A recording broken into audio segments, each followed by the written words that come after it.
말씀에 나누도록 하겠습니다. 여러분, 답정너라는 그런 말을 알고 계실 것입니다.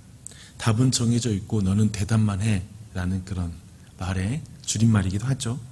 듣고 싶은 말을 정해놓고 상대방에게 물어보는 경우나 그렇게 물어보는 사람을 지칭하여서 답정너라고 이렇게 말합니다. 본문에는 두 가지 부류의 답정너가 있는 것 같습니다. 첫 번째는요, 예수님께 지금 빌라도에게 끌고 온 그 무리들, 그 유대인들이 답정너다라는 생각을 갖게 되고요. 두 번째는 예수님을 신문하는 또한 빌라도 또한도 답정너의 부류에 속하겠다라는 그런 생각이 듭니다. 그래서 먼저 예수님께 끌고 온 그 사람들이 왜 답정너인지 한번, 그리고 그 답정너의 어떤 비참함 그리고 문제를 한번 생각해 보도록 하겠습니다. 우선 22장 67절에 보니까요, 이제 한번 말씀 봐볼까요? 이르되 내가 그리스도이거든 우리에게 말하라. 대답하시되 내가 말할지라도 너희가 믿지 아니할 것이요, 좀 더 가면 내가 물어도 너희가 대답하지 아니할 것이니라 라고 이렇게 말씀하고 있습니다. 내가 말할지라도 너희가 믿지 아니할 것이요.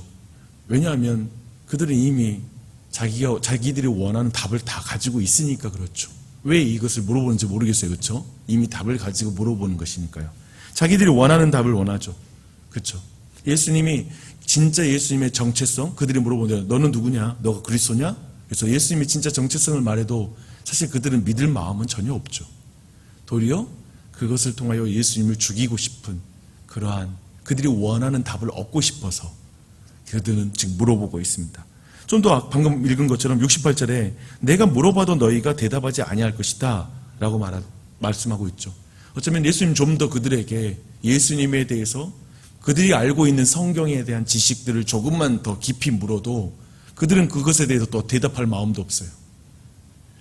분명히 예수님의 정체성을 드러내기 위해서 조금 더 풀어서 설명하고 그들의 생각을 드러내도 그들은 거기에 대해서 대답할 마음도 없습니다. 왜요? 답정너니까 어떤 소통도 할 마음이 없죠. 더 깊이 알아갈 마음도 없죠. 그런 것을 보여주고 있습니다. 근데 69절에 보니까요, 이제 사실 예수님께서는 메시아에 대한 다니엘서의 예언을 예수님이 또한 말씀하고 있습니다. 그래서 예수님이 누구신지 분명하게 좀 더 드러내는 것이죠.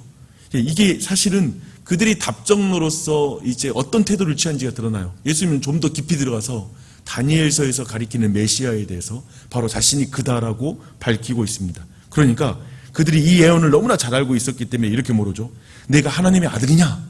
그러니까 다니엘서가 말하고 있는 그 하나님의 아들이냐? 라고 이렇게 물어본 거죠. 그러자 내가 그라고 예수님이 말씀하십니다. 이제 그들이 원하는 대답을 얻었죠. 보라, 어찌 더 증거를 요구하리요? 야, 증거는 더 필요 없어. 그가 스스로 자신을 하나님의 아들이라고 주장하고 있잖아 라고 이제 모든 사람이 그것을 공유하고 이제 빌라도에게 이끌고 옵니다.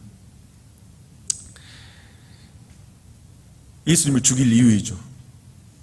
그들이 왜 그럴까? 이런 질문을 해요.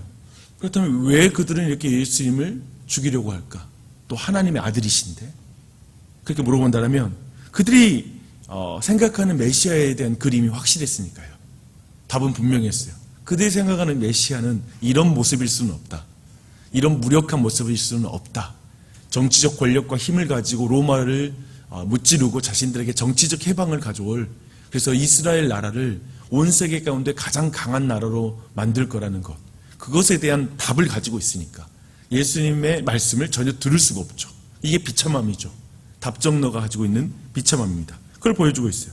그래서 이젠 빌라도에게 예수님을 이끌고 옵니다. 근데 데리고 와서는 그 소송 하는 그 이유를 바꾸죠. 우리가 본 것처럼 이 사람이 우리 백성을 미혹한다.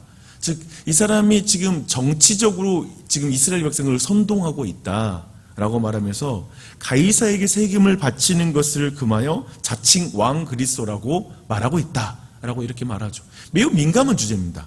세금과 관련된 거. 그렇죠?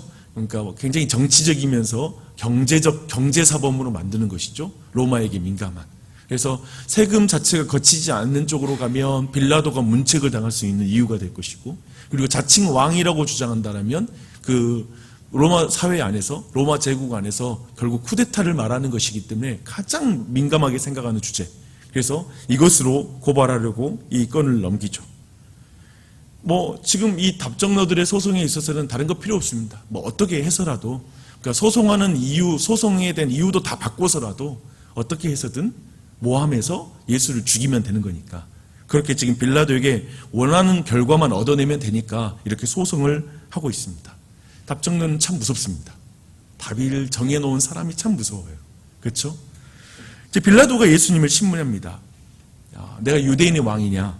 그러자 예수님이 내 말이 옳도다라고 이렇게 말하고 있습니다. 이 말 외에는 사실상 침묵하죠. 그리고 굳이 지금 누가복음 밝히지 않고 있지만 우리가 지난주에 본 것처럼 요한복음에서는 여러 가지 이야기가 더 있는 것을 우리가 보게 되죠.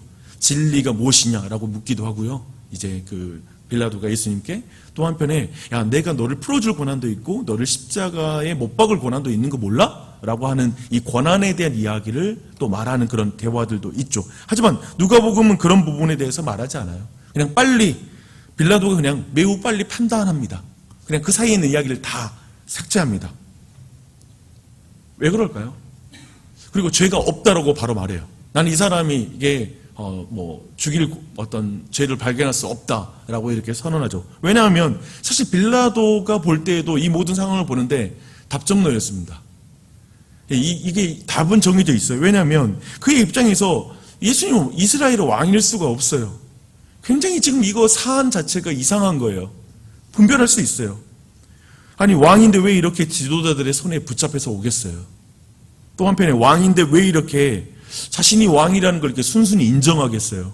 그렇죠? 아니면 좀 피해야 될 텐데. 그러니까 살고 싶지 않은 것 같은 사람처럼 보이는 거죠.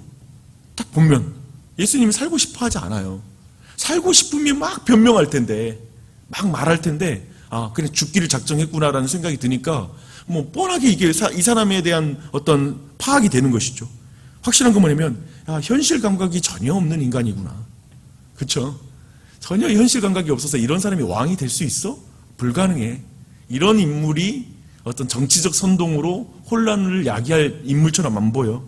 전혀 위협이 되지 않는다라고 판단한 것이죠. 그래서 그가 생각하는 그러니까 그가 생각하는 어떤 밀란을 일으킬 수 있는 그런 인물로 전혀 보이지 않아요. 분명한 답이 보이는 거예요. 답이 정해지자 빌라도는 예수님과 엮이지 않으려고 힘씁니다. 그래서 여기저기 토스하죠. 그런 것을 우리는 보게 됩니다. 그러자 우리가 아는 것처럼 유대인 답정너들이 실력 행사에 들어가죠. 이제 사람들 끌어서 소리 지르면서 분위기 만들어서 이제 윽박지르면서 이 법정을 이끌어 가려고 하는 이런 어떤 압력을 가하기 시작합니다. 우리는 결국에 로마인 답정너죠. 답정너인 빌라도. 저는 어떤 의미에서 빌라도는 결국 어떤 의미에서 답정너냐면요. 좀 더 깊이 들어가면 그는 그냥 카이사르가 답이에요. 그러니까 다른 답은 필요 없어요. 카이사르의 친구가 되는 게 그에게 답이고 카이사르가 진리이고요. 그리고 카이사르가 진정한 왕이라는 거. 이 부분에 있어서는 분명히 답이 정해진 사람이죠. 그래서 그런 답을 가진 빌라도가 무력하게 이제 이후부터는 무너지는 장면이 이어지고 있습니다. 특별히 유대인들이 마지막에 카이사르만이 우리들의 왕입니다 라고 외치는 장면에서는 되게 섬뜩하지 않아요. 사실 그 사람들은 하나님만이 왕이라고 주장하는 사람들인데 예수님을 죽이는 일 앞에서는 결국 카이사르가 우리의 왕입니다 라고 말하면서 결국 예수님만 죽으면 돼 라는 이런 거 아래에서 자신들이 어쩌면 깊은 곳에 마음에도 없는 말이기도 하잖아요. 카이사르를 왕이라고 생각 안 하죠. 하나님만이 왕이라고 생각하는데 예수님을 죽이는 일에서 모두가 하나가 돼요. 정말 이 장면에서 저는 어떤 의미에서 이 세상의 모든 사람을 쉽게 한 부류로 모는 게 쉽지 않잖아요. 너무 다양하니까. 예수님에 대한 태도도 너무 다양하니까 우리는 세상 사람들 다 묶어서 하나의 부류로 말하기는 힘든데요. 근데 그렇게 말할 수 있는 것을 보게 됩니다. 정말 예수님이 모르는 사람, 그러니까 예수님이 하시는 말씀을 듣지 않는 사람은 사실상 모든 사람이 답정너인 것이죠. 답은 필요 없어. 내가 생각하는 답대로 살 거야 라고 하는 것에서는 이 세상이 모두 그냥 답정너인 거예요. 그들이 종교인이든 그리고 매우 세속적인 사람이든 상관없이 차이가 없어져요. 다 예수를 죽이는 사람이 되는 것이죠. 우리는 그것을 오늘 본문에서 확인할 수가 있습니다. 그래서 저는 어쩌면 이 세상이 답정너들의 세상이다라는 그런 생각이 듭니다. 세상에도 진리에 대해서 추구하는 사람들이 있죠. 매우 종교적인 사람들, 철학자들, 고상한 사람들 참 많죠. 산속에 들어가서 새 속에 물들지 않는 사람인 것 같이 보이는 사람들도 있고요. 그러나 가이사처럼 진리가 무엇이냐라고 이렇게 묻는 사람도 있어요.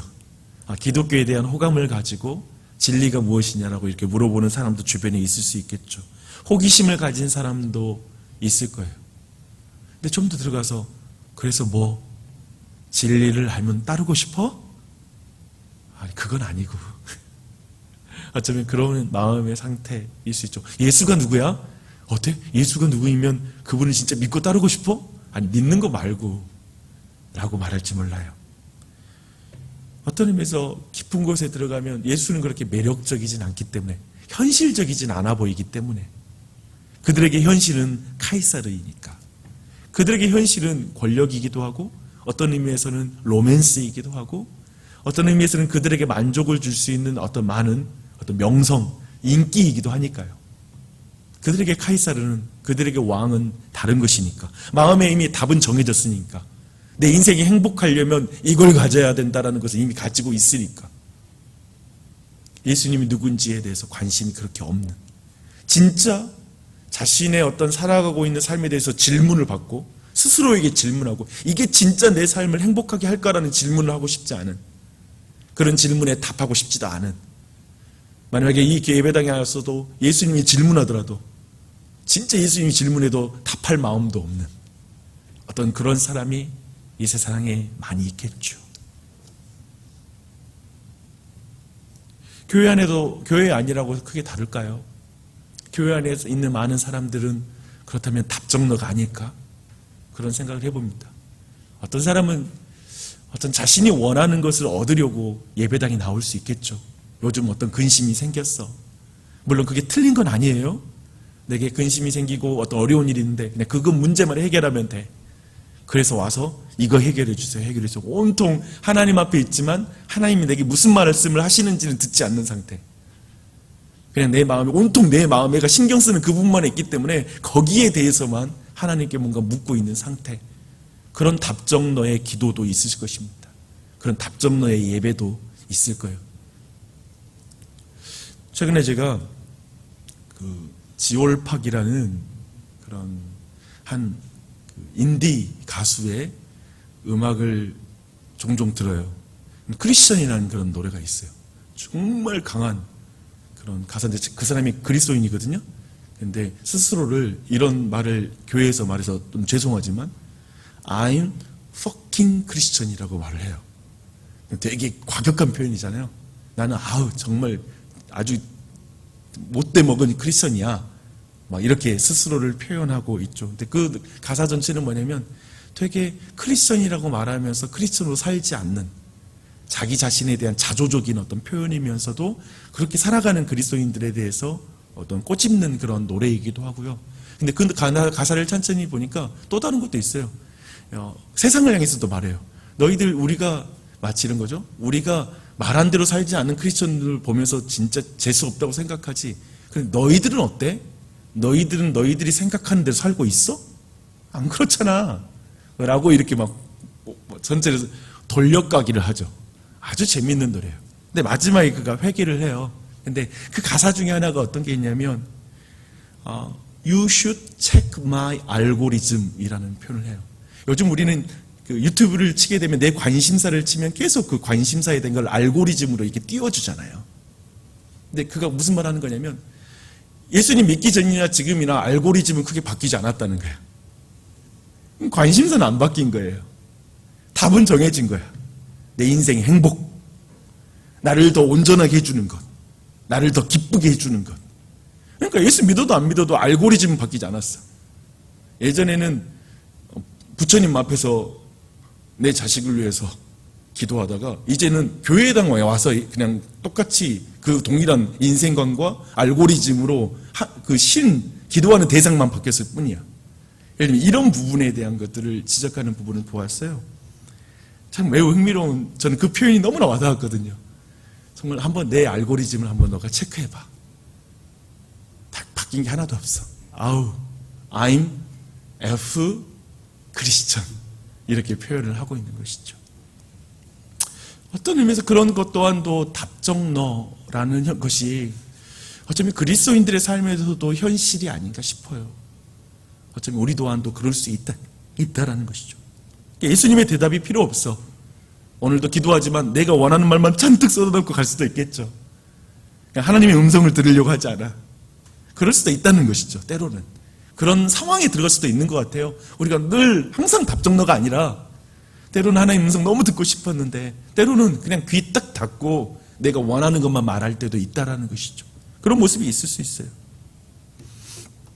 그런데 이 답정너들 앞에 답정너들이 막 물어보고 답정너들이 막 신문하잖아요. 근데 찬찬히 여러분이 한번 예수님의 기사를 보면 예수님이 잠잠하세요. 그러니까 모든 질문에 대해서는 답하지 않아요. 그리고 오직 유일하게 너가 하나님의 아들이냐, 그 다음에 내가 이스라엘의 왕이냐, 유대인의 왕이냐, 이 두 가지 질문에 대해서만 그렇다라고 대답해요. 흥미로운 부분이에요. 다른 부분은 침묵했다라고 말하고 있어요. 왜 그럴까? 이제 어제 묵상하면서 이 부분도 깊이 저도 묵상하면서 이 말씀이 하나님의 말씀의 성취이구나라는 것을 보게 됩니다. 이사야서 53장 7절에 이런 말씀이 있죠. 그가 곤욕을 당하여 괴로울 때에도 그의 입을 열지 아니하였으며 마치 도수장으로 끌려가는 어린 양과 털 깎는 자 앞에서 잠잠한 양같이 그의 입을 열지 아니하였도다. 그런 생각이 들어요. 예수님이 자신이 살고 싶었다면, 그리고 자신이 죄인이 아니시잖아요. 그러니까 그 모든 신문 앞에 아니야 변명을 할 수 있죠. 근데 그런 거에 대해서는 다 침묵하시죠. 왜 그러실까라고 했을 때 하나밖에 없어요. 예수님은 우리를 대신해서 지금 그 모든 죄의 짐을 짊어지고 있기 때문에 잠잠하신 거예요. 우리 아이들 그렇게 혼낼 때 그런 때 있잖아요.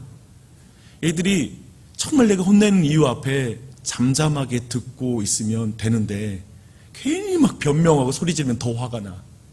근데 진짜 얘가 자신의 잘못을 인정하면 조용히 있잖아요. 듣잖아요. 그러니까 예수님은 지금 자신에겐 죄가 없지만 우리의 모든 죄를 짊어지신 분으로서 그 십자가의 과정 앞에 잠잠하신 거예요. 변명하지 않는 거예요. 나 죄인 아니야. 아니, 너희들의 죄를 짊어지고 있기 때문에 그분은 잠잠하신 것이죠. 그래서 정말 지금 도수장에 끌려가는 어린 양과 같이 잠잠하시죠. 대신 죽으시는 것이니까. 어떤 변명도 하지 않고 다만 이것만 대답하죠. 난 하나님의 아들로, 그리고 나는 유대인의 왕으로, 온 우주의 왕으로 나는 지금 잠잠히 이렇게 십자가를 지고 있다라는 메시지만 줄 뿐이에요. 그 정체성 말아요. 이건 왕의 십자가다. 무죄한 자의 십자가다.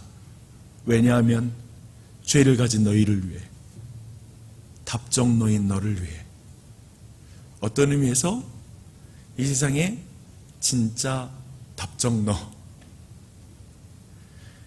어쩌면 다른 사람의 말을 듣지 않는 것으로서의 답정너가 아니라 어떤 의미에서 우리가 어떻게 예수님을 평가해도 상관없는 분으로서 그 길을 걸어가는 것이죠. 예수님을 우리가 아무리 무시해도, 우리가 오늘 와서 예수님에 대해서 어떤 평가를 내리고 우리 세상이 예수님을 아무리 무시해도 그분은 그냥 답이 정해져 있어요. 너가 무슨 말을 하더라도 난 상관없어. 나는 하나님의 아들과 그리고 그리스도로서, 유대인의 왕으로서 나는 이 길을 걸어갈 거야. 답정너들이 너희를 위해서 나는 이 길을 가겠다. 그게 바로 우리 구주 예수 그리스도이시고 그분의 십자가의 길인 줄 믿습니다. 사랑하는 여러분, 여러분은 그런 예수님을 믿고 있는 사람들입니다. 여러분의 아버지, 여러분의 하나님은 그런 분이십니다. 오늘도 그 하나님을 믿고 이 아침에 그분을 안에서, 그렇기 때문에 혹시 마음에 너무 많은 답이 있다면, 여러분 안에 혹시 너무 많이 하나님에 대해서 제한하고 있고 그분의 음성을 듣지 못하고 내가 너무나 많은 답을 가지고 있는 모습으로 있다면, 이 아침에 하나님 내 답을 내려놓는, 내 어떤 손에 들고 있고 내 마음에 품고 있는 답을 좀 내려놓는 기도를 드리면서 주님이 답입니다. 주님 뜻을 이루는 하루가 되게 해주세요. 내가 주님의 말씀이 내 안에 응하는 하루가 되게 해주세요. 그 기도를 들을 때 어떤 의미에서는 정말 자유함을 맛보게 될 거예요. 주님, 주님의 뜻이 이루어지는 우리 가정이 되게 해주세요. 주님의 뜻이 이루어지는 오늘 하루가 되게 해주세요. 막 이 기도가 하나님 내가 원하는 대로 돼야 돼요 라고 할 때보다 훨씬 우리를 행복하게 만들고 자유케 하는 것이죠. 그런 기도를 드리는 이 아침이 되었으면 좋겠습니다. 또한 기도 제목 나누되 또 계속해서 우리 정 목사님께서 기도해 주시고, 또 한편에 또한 이 자리에 우리 초등부 우리 청소년 부인 저희 가족들도 나와 있지만, 특별히 오늘은 청소년부를 위해서 여러분 기도해 주시되, 청소년부 아이들의 회심을 위해서 정말 그 아이들의 진짜 답이 예수님이 되는 것, 그런 놀라운 영적 변화로 일어나게 해달라고 여러분 청소년부를 위해서도 또한 여러분 좀 기도해 주셨으면 좋겠습니다. 기도하겠습니다.